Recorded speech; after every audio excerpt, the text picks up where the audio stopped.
दोस्तों, यह कहानी एक लव अफेयर की है जो विश्वासघात और धोखाधड़ी से लेकर हत्या तक का रूप धारण कर लेती है। कहानी में एक प्रेमी और प्रेमिका के बीच एक सामान्य संबंध की शुरुआत होती है जो समय के साथ जटिल और खतरनाक मोड़ लेती है। इस वीडियो में हम अफेयर के मनोविज्ञान, धोखाधड़ी के कारणों और इसके खतरनाक परिणामों पर ध्यान देंगे। इस असल कहानी में एक व्यक्ति अपने अफेयर के कारण हत्या की योजना बनाता है और इसके बाद की जांच के बारे में बताएंगे। दोस्तों, कहानी की शुरुआत होती है अरुण और प्रिया से, जो कॉलेज के दिनों के दोस्त थे। दोनों ने एक दूसरे से प्यार किया और उनके रिश्ते की शुरुआत बेहद प्यारी और स्वाभाविक थी। अरुण प्रिया को अपनी दुनिया का सबसे प्यारा इंसान मानता था और प्रिया भी उसे अपना सच्चा प्यार समझती थी। दोनों का रिश्ता शुरुआत में बहुत अच्छा चल रहा था, लेकिन जैसे जैसे समय बीतता गया, अरुण के दिल में एक अजीब सी भावना जन्म लेने लगी। अरुण को लगने लगा कि प्रिया अब पहले जैसी नहीं रही। वह अपनी बातों में बदलाव महसूस करता था और उसकी ओर से ज्यादा चुप्पी और दूरी आने लगी थी। अरुण एक अत्यधिक संजीदा और समर्पित प्रेमी था और इस बदलाव ने उसे परेशान कर दिया। उसे इस बात का डर था कि कहीं प्रिया किसी और की ओर न झुक जाए। प्रिया हालांकि पहले की तरह ही खुश और आत्मनिर्भर थी। उसकी जिंदगी के और भी पहलू थे, दोस्तों के साथ समय बिताना, अपनी पढ़ाई में ध्यान देना और अपने करियर को बढ़ावा देना। लेकिन अरुण को यह सब बदलाव खलने लगा था।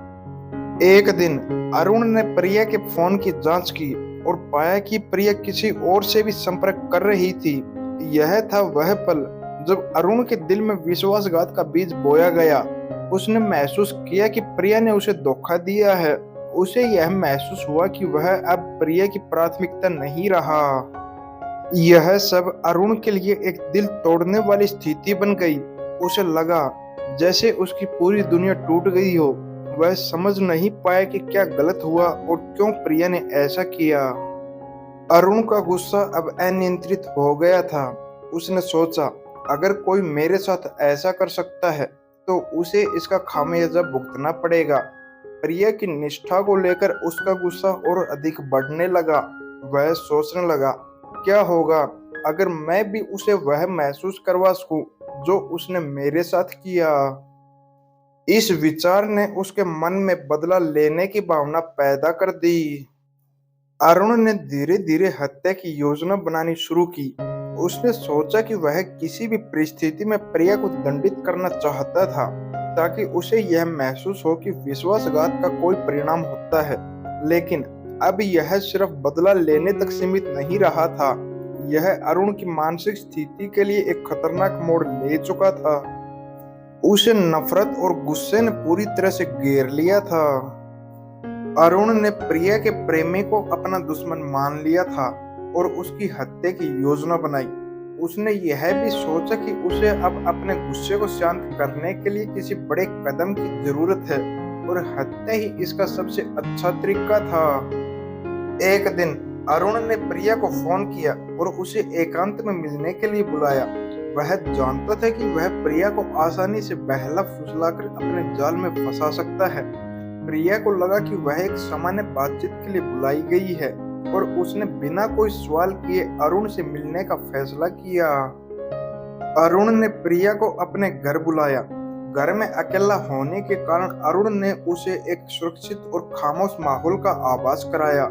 लेकिन जैसे ही प्रिया ने घर में कदम रखा, अरुण का व्यवहार बदल चुका था।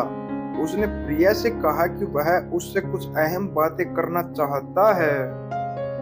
प्रिया ने सुना था कि अरुण गुस्से में है, लेकिन वह यह नहीं समझ पाई कि वह किस हद तक जा सकता है। जैसे वे कमरे में बैठे, अरुण ने अचानक प्रिया को धक्का दिया और उसका गला घोटने की कोशिश की। प्रिया ने संघर्ष किया, लेकिन अरुण का गुस्सा अब इतनी सीमा तक बढ़ चुका था कि वह उसे रोकने का नाम नहीं ले रहा था। वह जानता था कि इस स्थिति को खत्म करने का सबसे तेज तरीका यही था। उसने प्रिया को गला घोटकर मार डाला। प्रिया की जान चली गई और अरुण का गुस्सा शांत हुआ। हत्या के बाद अरुण ने यह सोचकर कि वह बच जाएगा, सारा सबूत नष्ट करने की कोशिश की। उसने प्रिया की हत्या को एक दुर्घटना की तरह दिखाने की कोशिश की। वह पुलिस को यह बताने लगा कि जब वह प्रिया से मिलने आया तो उसे कुछ ऐसा महसूस हुआ कि वह किसी परेशानी में थी। उसने यह दावा किया कि प्रिया अचानक परेशान हो गई थी और उसे लगा कि प्रिया को किसी गंभीर खतरे का सामना करना पड़ सकता था।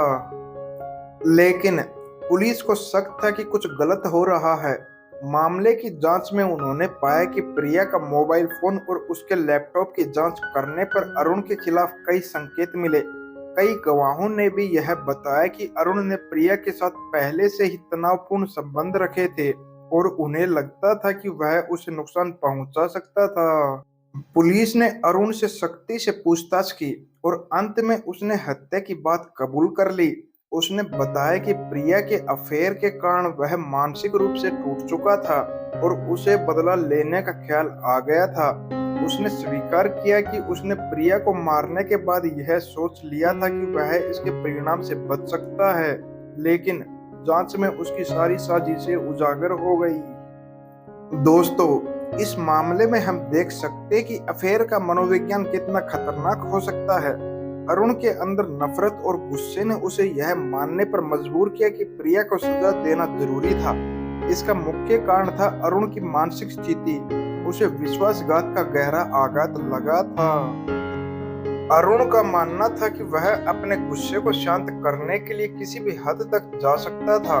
यह स्पष्ट था कि उसका प्यार और समर्पण जल्द ही एक जुनून और मानसिक विकृति में बदल गया।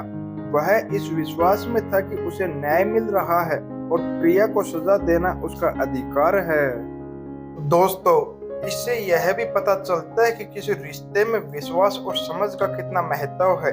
एक छोटा सा झूठ, धोखा या अफेयर रिश्ते की बुनियाद को हिला सकता है और अगर इस पर सही तरीके से काम न किया जाए तो परिणाम खतरनाक हो सकते हैं। दोस्तों, यह कहानी हमें यह सिखाती है कि प्यार के नाम पर किए गए धोखे के परिणाम बहुत घातक हो सकते हैं। एक साधारण अफेयर यदि सही समय पर नहीं संभाला जाए तो रिश्ते में हिंसा और मानसिक विकृति का कारण बन सकता है।